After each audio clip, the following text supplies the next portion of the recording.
You're watching the KOAM Morning News on Fox 14. Right now at 7, a Veterans Day assembly turns into a beautiful reunion. Plus, Crowder College brings in a little history from the Civil War era. And we've got a beautiful start to the day, albeit a bit on the cold side. We're going to hang on to these fall temperatures for at least a few more days. We'll have a look at that forecast, get you out the door coming up. The 4 states' most watched news starts now. Good morning and welcome to the KOAM Morning News on Fox 14. I'm Caitlin O'Shaughnessy. I'm Chris Warner, just after 7 a.m. now on this finally Friday here in the 4 states. If we've made it, that means you folks at home have made it, and we've got the weekend right ahead of us. That's right, and it's a big Day. weekend, Yeah. yes, for Veterans Day. And they're celebrating all over town. The Roosevelt Elementary Veterans Assembly was especially meaningful to Platoon Sergeant Blake Byrne and his family. KOAM's Fernanda Silva tells us why. Second grader Tiana Byrne walked up to the stage to sing with her classmates in front of a packed Coleman Theater. She knew the audience had some of her beloved guests, her siblings Tessa and Tuff, her mom Jessica, and other family members. But Tiana didn't know a very special thing was set to happen at the end of the presentation. Daddy! Is it a good surprise? Yeah. Is this a good surprise? Yeah! Look, I brought you some flowers. And some flowers for you. And flowers Sergeant for you. Blake Byrne surprised his kids after returning from a year-long military deployment to Africa. It was hard to hold back the tears, hold back everything. My heart was beating out of my chest and I was just shaking really bad, and just getting to see him for the first time was awesome. Since January, he missed some special dates and celebrations in the United States with his family. We are glad our families put honor. Now the feeling of being back is a hard one to explain. It's one of those things that you just kind of get through it as best you can. Technology is amazing now, being able to FaceTime with them and see them. I talk to him just about every single day, talk to my wife every single day. Sergeant Byrne is now going back to his civil job as a teacher in the junior high. A less worrisome job for his family. Daddy, we worry about you. You worried about me? Yeah. But guess what? I'm home now. Yeah. Yeah. Home and all together. Daddy, you're back to you're all together. Yep, we're all together. In Miami, Fernanda Silva, KOAM News. Adorable, so happy for them. Well, Platoon Sergeant Byrne says that he's always dreamed about teaching and can't wait to go back to his normal life. Of course, everybody's certainly excited for him to be home, and I'm sure he's excited to be home Absolutely. as well. And we've got a forecast that you might be somewhat excited about, as we have fall sticking around for at least a few more days across the area. However, this morning, although we've had a beautiful sunrise and a great start to the day, the temperatures have painted a slightly different picture, as they're a bit on the cold side. We're a little below normal this morning, whereas yesterday morning, even though it was still chilly, we were a little above normal. It's our camera on top of the Cornell Complex, downtown Joplin, looking great so far, and clear skies, great view from the MoDOT camera, rather, 20th and range line in Joplin, looking fantastic as well. So we got the clear skies, Joplin and Pittsburgh, but we also have the cold temperatures that are going along with that. 34 in Joplin right now, 32 in Pittsburgh, and we will warm up, but we're going to be seasonable. So, you know, for those of us who are looking forward to some really warm weather, it's still going to be on the cool side, but not bad. Sunny skies for the majority of our day, upper 50s, low 60s for our highs. And as we head into the evening, we'll start falling back through the 40s. We're going to start seeing a few more clouds out there as well. We're going to hold on to fall at least for a few more days before we see some changes in our forecast temperature-wise. We'll talk about that in the full forecast here in a few more minutes. Caitlin? Thanks, Chris. An Oklahoma man dies when his box truck hits the back of a chicken truck on Highway 412 in Barton County, Arkansas. According to Arkansas State Police, the chicken truck was on the shoulder of the highway just east of the Illinois River Bridge. The chicken truck driver started getting up to speed to get back on the road. William Hollingsworth of Oswego, Oklahoma, collided with the trailer at the back of the chicken truck. The box truck Hollingsworth was driving caught fire and he died on the scene. In Missouri, Planned Parenthood and the state's Department of Social Services were back in court in an ongoing battle over funds and the state's constitution. The Missouri Supreme Court heard arguments from both sides over an appropriations bill that gave the nonprofit no money. In 2021, Missouri lawmakers passed the bill which gave no reimbursements to Planned Parenthood for providing services to Medicaid patients, even though other facilities were reimbursed for similar services. The bill barred the DSS from reimbursing Planned Parenthood for services such as birth control and other non-abortion care.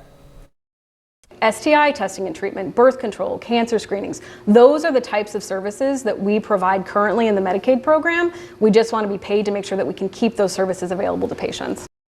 There's no decision yet from the Missouri Supreme Court. Military members and veterans were the focus of a program yesterday at Roosevelt Elementary in Miami. Grade school kids performed patriotic songs and recognized those service members who are part of the students' families. It was both an honor for veterans and a lesson for kids. I just want them to remember how grateful they can be for the things in their lives.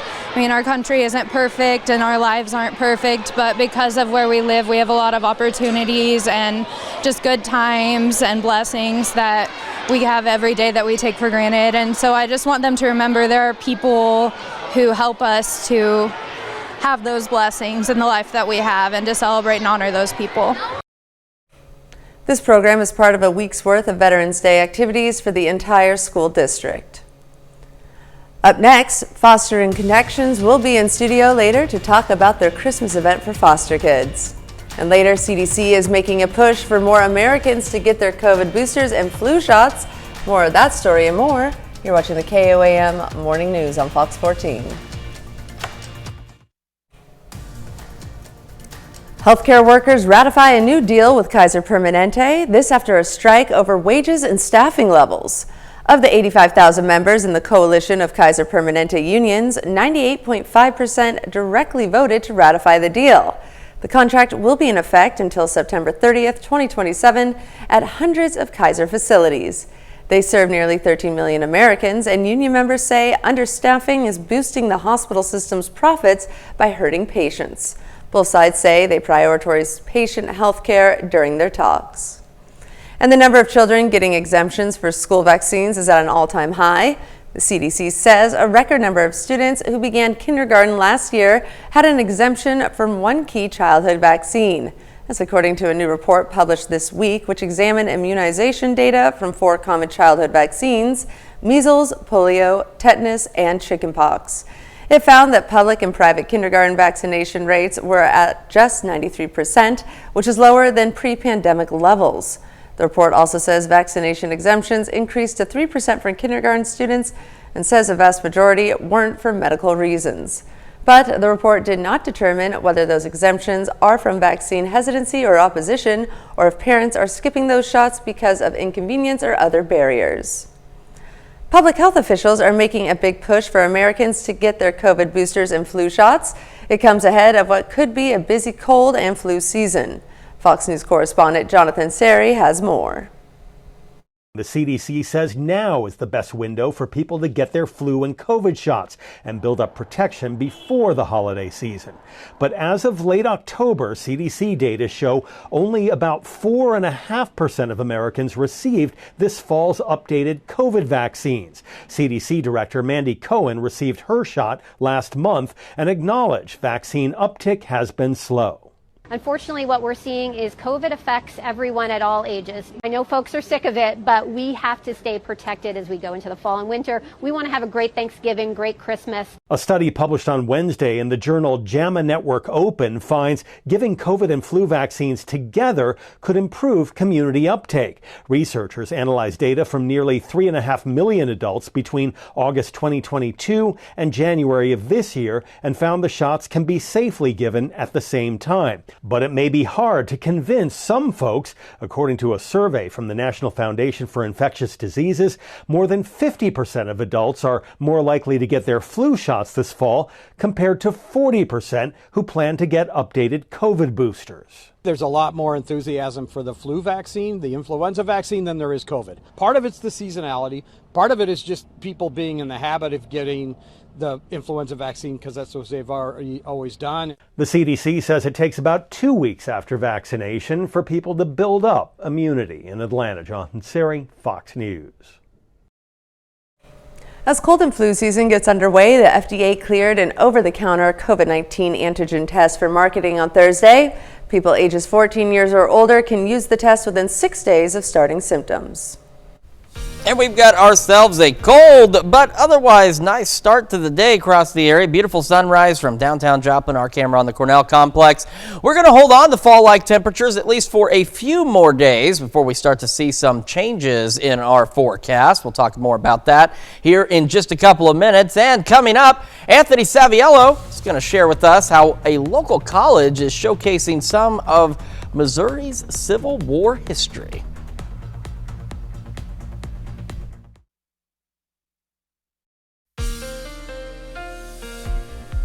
Welcome back to the KOAM Morning News. It is now 7:15 on this finally Friday in the 4 states. Got a great view. Beautiful sunrise out there. The sun's shining. Not warming us up yet, but it will eventually get us to seasonable levels. Of course, our camera on top of the Cornell complex in downtown Joplin. MoDOT camera, 20th in range line, clear skies, plentiful sunshine out there. But again, it is still a little bit on the cold side across the area. And we're starting to get the sun through the trees here on the KDOT camera on 69 just south of Pittsburgh. So our camera, 7th in range line. Again, ample sunshine, clear skies, 34 degrees, which is off of where we should be. We should be about 40 degrees for our low this time of year, but it's just making up for yesterday, because yesterday we were a little above where we were supposed to be. So today decided I'll balance out and be a little cooler. The great news is, though, is that calm wind. There's just a light breeze out there. We're not talking about those 30, 40 mile an hour wind gusts, nor will we for the next few days across the area. But again, a cold start, 28 Parsons, Neodesha, 32 Yates Center, Iola, 31s, Fort Scott, Nevada, 32 Pittsburgh, 33 Sedan, Independence, Chatopa, 35 Miami.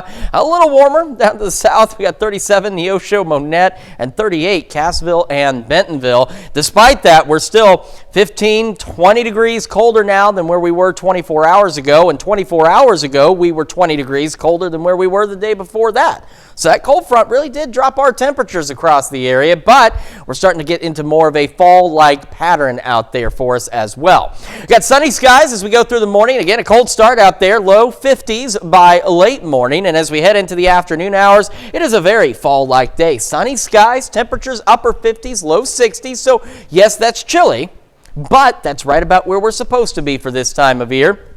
As we head into the evening hours, we've got ourselves these partly cloudy skies, 40s as we go through the evening. Overnight lows, upper 30s, low 40s with partly cloudy skies. So again, we're looking about right where we should be for this time of year. And as we head into the rest of the week, we've got Veterans Day tomorrow, mostly cloudy skies, but seasonable temperatures. A stray sprinkle or two is possible, but that chance is relatively low.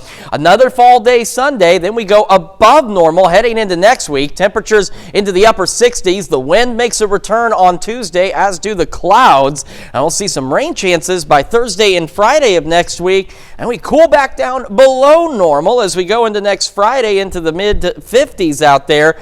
But by next weekend, we return to normal, back into the low 60s with partly cloudy skies. Well, Missouri is a state rich with history, and Crowder College is making sure its citizens know that. The college has been putting on a history symposium with a special guest speaker each month. Yesterday's event highlighted guerrilla tactics in Missouri used during the Civil War. KOAM's Anthony Saviello has more. The United States is no stranger to the battlefield. Many of the battles that the U.S. has participated in have taken place right here on our own shores and amongst its own people. During the Civil War, Missouri was like many states, a battleground. However, the tactics used here made the war in Missouri gruesome. The way it impacted everyone, not just the military, but literally the entire Civil War population. It was so nasty, you could say without exaggeration, that in the Civil War, Missouri was the worst place to be. Dr. William Piston is a Civil War historian. In particular, he understands more than most how the war impacted the Show Me State. A large number of people who supported the South simply never came back to the state. Many of them south in Arkansas, some of them as far away as Texas. After the war, the population of Missouri increases very rapidly, but a lot of that is from out-of-state migration. Dr. Piston says guerrilla warfare was a tactic mainly used by the Confederacy in Missouri. But such brutal warfare took a toll not only on soldiers, but citizens as well. It's been estimated that there were some 300,000 civilian refugees. That's about 1/3 of the population of the state became refugees at one point or another because it was not safe. They fled to the bigger cities where they could find safety. Our nation's history isn't just who won the Civil War, but it's also the tactics and ways in which it was fought that also define our country. Reporting in Neosho, I'm Anthony Saviello, KOAM News. There's a lot of history in this area, so if you haven't had a chance to explore it or you're new to the region, make sure you look into it. Plenty of places around here, lots of history, lots of places to find out about it as well. The next speaker will be at Crowder College next semester on March 7th. The event will be open to the public with food provided. Always a good deal to get some free food. Well, coming up, your holiday season is about to become a little sweeter. We'll tell you how Carthage is getting ready.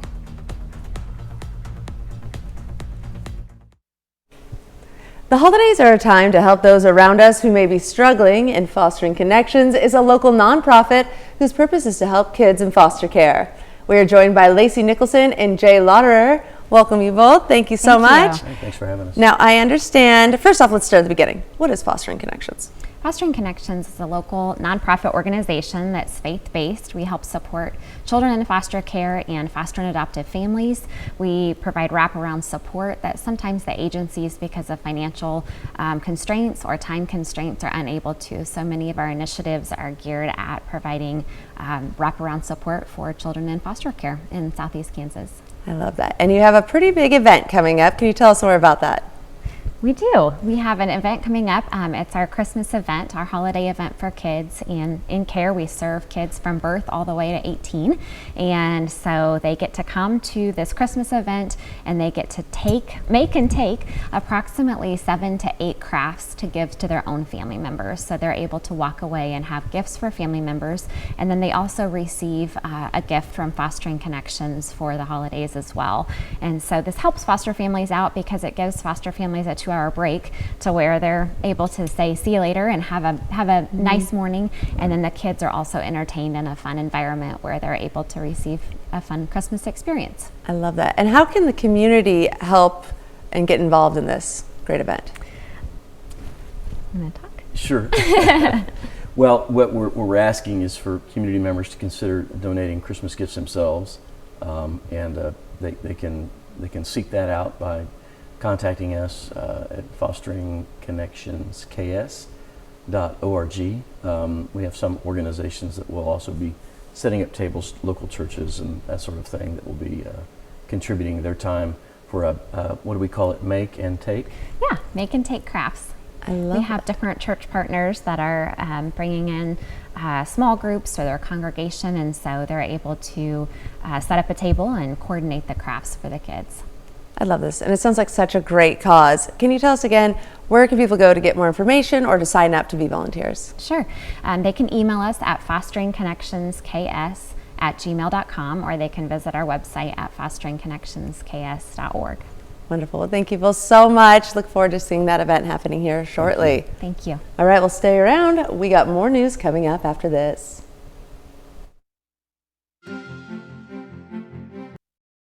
The 4 states' most watched news starts now.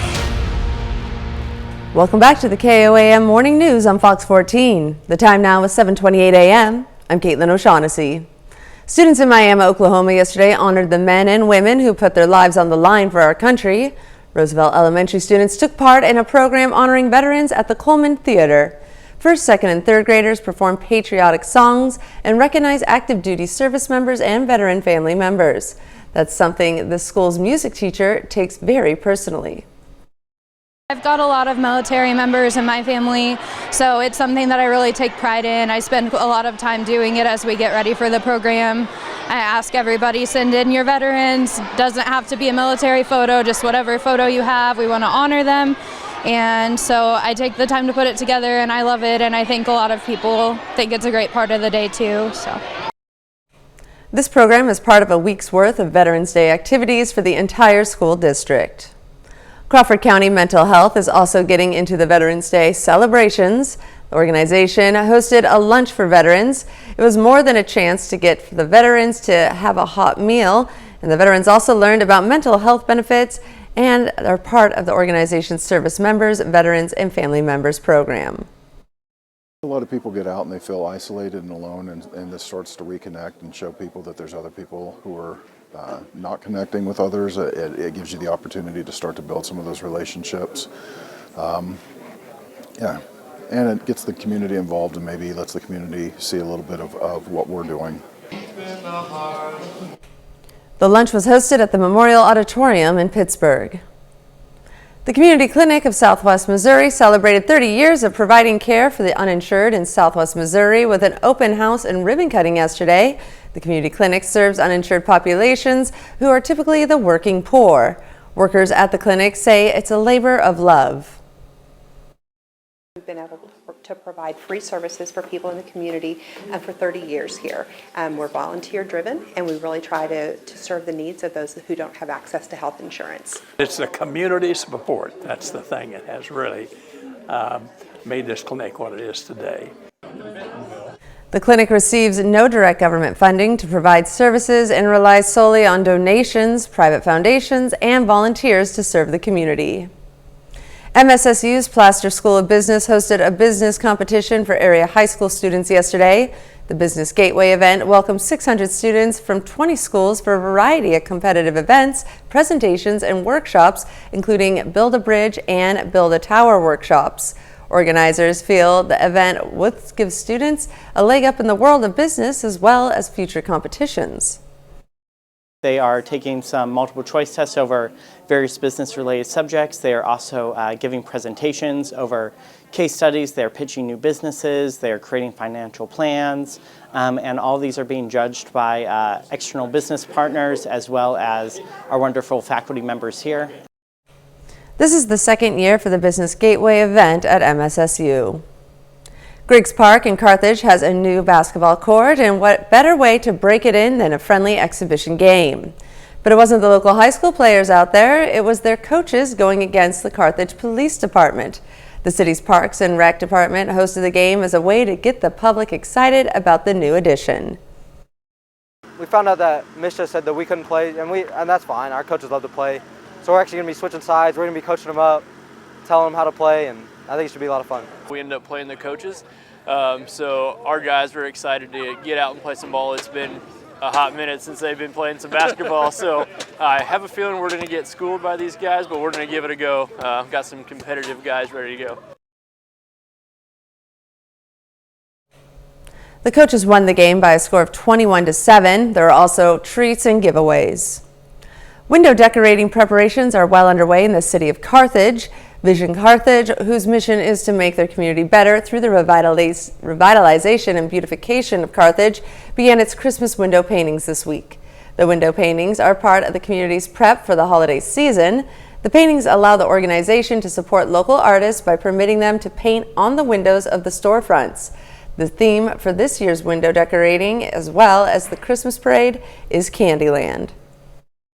Some of the businesses have candy, some of them have the little characters from Candyland, the board game, and each business was able to kind of choose what they wanted, and some of them are even specialized to the actual business that's inside. Vision Carthage will pay the artists for their work as well as for the removal of the paintings once the holiday season is over. That should sure come in candy. And we've got a cold start out there this morning, a few degrees below where we're supposed to be. But as we mentioned earlier, I think Mother Nature just balancing things out because we were a few degrees above where we were supposed to be yesterday morning. Skywatch Storm Tracker is clear. The clouds from what little sprinkles we had are now well off to our east, and we've got nothing but clear skies back behind that. But we will see additional cloud cover start to move in as we go late into tonight. Outside right now, MoDOT camera 20th and range line, blue skies out there, plentiful sunshine, looks great, but it is still cold with our temperatures primarily in the upper 20s and lower 30s. We're going to warm up to much more seasonable levels again today as we go upper 50s, low 60s, and we're going to hang on to sunny skies for the majority of the day before we see clouds begin to increase a little later this evening ahead of some clouds on our Veterans Day. We'll have another full look at your forecast here in just a few more minutes. Caitlin? That's a look at our top news stories coming up this half hour on the KOAM Morning News. Shannon Becker is in the studio with us to share his big 3 stories of the week. Stay tuned.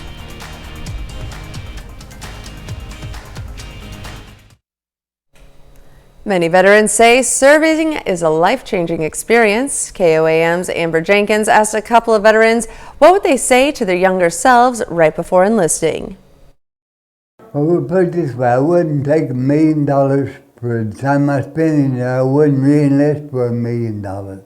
Ernest Bidwell enlisted in the Army in 1956, back when he was a 17-year-old high school dropout. I didn't have free education then. Although he was young, he said the Army taught him about brotherhood and equality. Even when he was stationed in Germany, along with Elvis, he wasn't fazed. Well, we both wear green uniforms, and we both can sing, so. However, Richard Bratt says he picked up some bad habits when he was serving. He's playing it safe. I didn't per se get myself into trouble, but I wasn't doing things that the Air Force particularly cared about. When stationed in Europe during the Cold War, the then 19-year-old Bratt tried to explore the Russian-controlled East Berlin. When I got ready to board the train, and there was a Russian soldier there, and he seen us, and he just flipped out. So I got to sit at an Army base for a couple of days being interrogated. If he could today, Bratt says he would talk some sense into his former rowdy self. Nobody twisted my arm, but if I had it all to do over again, I think I'd probably run with a different crowd, because I sure would like to have a pension now. Reporting in Galena, Amber Jenkins, KOAM News. Galena Nursing Home is planning on showing its appreciation for vets with a ceremony. Well, coming up, 4-day work weeks may be more common in the future. Let's see the pros and cons and how that could affect you. And it is cold to start this morning, but it's going to warm up a little bit. We'll be seasonable today. We're going to have another look at your forecast when we come back.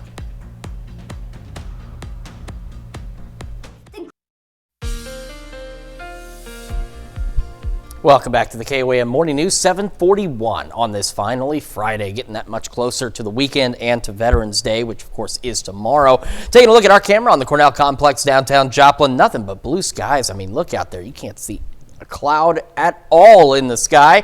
And looking back slightly different direction from the MoDOT camera 20th and range line, same perspective, just completely clear skies and plentiful sunshine across the highway on 69 just south of Pittsburgh from the KDOT camera located there.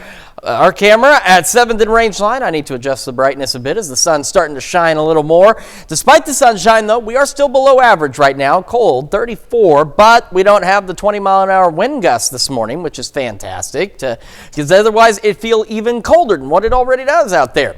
All right, 28 Neodesha and Parsons as the 2 cold spots in our area, 33 Yates Center, 34 Pittsburgh, 36 in Fort Scott, 35 Nevada, Lamar, 37's Monette, Neosho, Anderson, 32 Independence, 36 in Miami, and you go far enough south, Jay, Oklahoma is the warm spot at 39. And we are upwards of 10, almost 20 degrees colder now than where we were yesterday morning, where we were a little above average. And yesterday morning, in case you forgot, we were about 20 degrees colder than the day prior.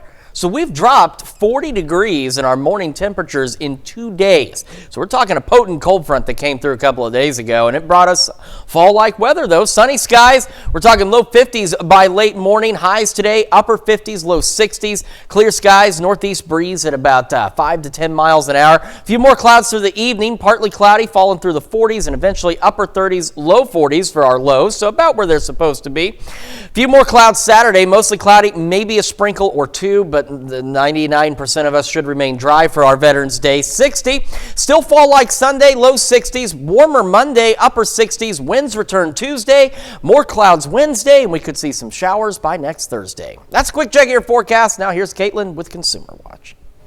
Thanks, Chris. A day meant to show honor to veterans could be marred by fraudsters.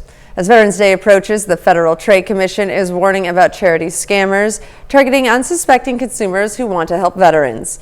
The FTC is sharing some tips similar to watching for most potential scammers. Don't assume the caller ID on your phone is valid. It could be hijacked by scammers. Don't click on links in messages or emails without confirming their origin.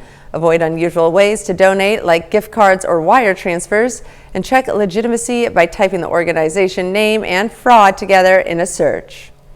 Artifacts from the Titanic's surface at an auction. Henry Aldrich and Son Auction House announced a first-class dinner menu from 3 days before the ship sank, and a pocket watch owned by a second-class passenger will be up for auction.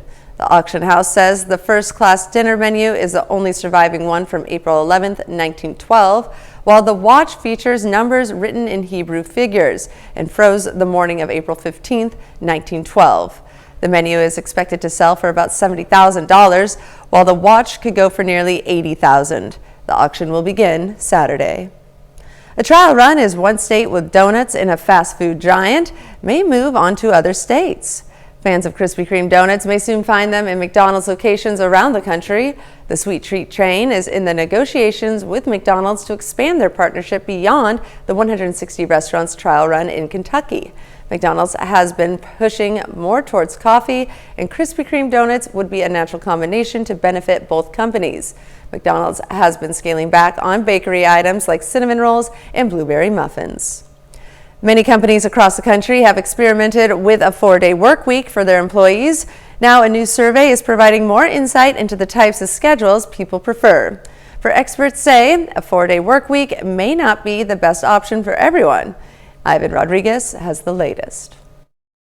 Once considered a fantasy, more and more companies are experimenting with the 4-day work week, testing what's always been the norm. There were obviously benefits for sort of individuals in the sense of having more time for family, rest and recovery. But the benefits don't stop with the employees. Having those boundaries really encourages companies to think about their processes, make them work more effectively, and make them more resilient and sustainable organizations. When people were asked how different options would impact their well-being at work, 77% of U.S. workers said a 4-day, 40-hour work week would have a positive impact, according to a new Gallup survey. But experts say those 10-hour days could lead to burnout. It's a question of, do you like a 3-day weekend more than you hate 10-hour work days? The COVID-19 pandemic forced employers to embrace work from home and hybrid options. But now economic uncertainty is leading large companies to order their employees to return to the office. So would a 4-day work week ever be embraced by the corporate world? We've seen a divergence between the largest companies really doubling down against flexibility over the past few months, but flexibility is still thriving among smaller and mid-sized businesses that are using that benefit, and flexibility is a benefit, as a way to attract workers who wouldn't necessarily consider them otherwise. I'm Ivan Rodriguez reporting. We'll be right back with more after this, but first, let's take a look at the market prices before the opening bell.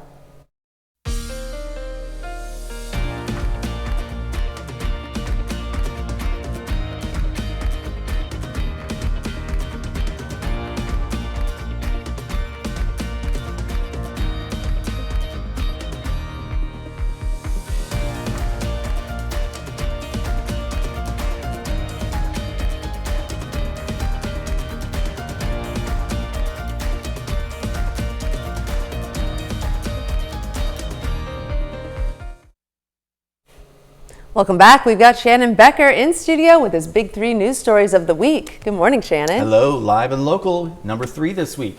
Joplin Fire Department supporters, Local 59, are seeking to install a safe haven baby box. It'll go right here in the wall at the new Joplin Fire Station number 7, located on East 32nd Street. A safe haven baby box is a place where people can actually, if the child is under 30 days old, can abandon their child and not face prosecution. I wouldn't say it's guilt-free, but when there are a lot of other alternatives, I think the reason why this has really started is because sometimes people say, I had no idea I was pregnant, and they'll dispose a child in the garbage. Yes, you hear those horror stories. Yeah, yes. So they began installing these across the country. It's a safe fire alternative. Stations. Yeah, exactly. Great. So more details on that on our website, KOAM News Now. Our number 2 story, tragedy near Carl Junction on Sunday. 2 men on a train trestle above Center Creek were struck and killed by a CPKC train. The conductor said he sounded his horn numerous times and the men were on the bridge but didn't move off the bridge in time. They were both killed. An investigation continues into what occurred, but Sheriff has said that he believes alcohol played a factor. Our number one story: it feels good when mom and dad come home, and the soldiers did on Wednesday. That sign said, "Get out of my way, I want to see my daddy." Hundreds of people showed up to welcome back the 294th Engineering Battalion Company into the Joplin Regional Airport. They've been in Africa for the last 10 months. There's one of the big bosses there. He's from Arnold, Missouri. So they're soldiers from all across the region, but they're based in Carthage at the armory there. It was a really feel-good story. I tell you, it was really fun seeing everybody light up. In fact, we just put up a new video this morning of a dad greeting his daughter in Monette. And our bonus story of the day, it's a little sticky, a little gross, a little stinky. A sludge spill happened on October 19th. I look at 10:23. That was a long time ago, wasn't it? Were you alive then? I don't think I timed very well in 2023. And that happened in rural Newton County. Now, after that happened, a local group of people have formed an LLC, and they'll have their first public meeting tonight in Fairview, Missouri. They want to get some answers from Missouri DNR and see why this is happening. These lagoons are located in McDonald and Newton County. Can't really tell you exactly what is in this sludge, but they keep it in this big lagoon and they offer it as fertilizer to area farmers. And it is foul. It stinks really, really bad. Community members are concerned about their land property value. They're concerned about their safety and their health of their families as well. It's our bonus story tonight. Travel back in time to the year 1023. No, not really, but awesome. Well, that's what happens when you stay until 1 o'clock doing. You do typing. great work. Don't you worry about it. Well, stick around because we got more news coming up. A four-state hero.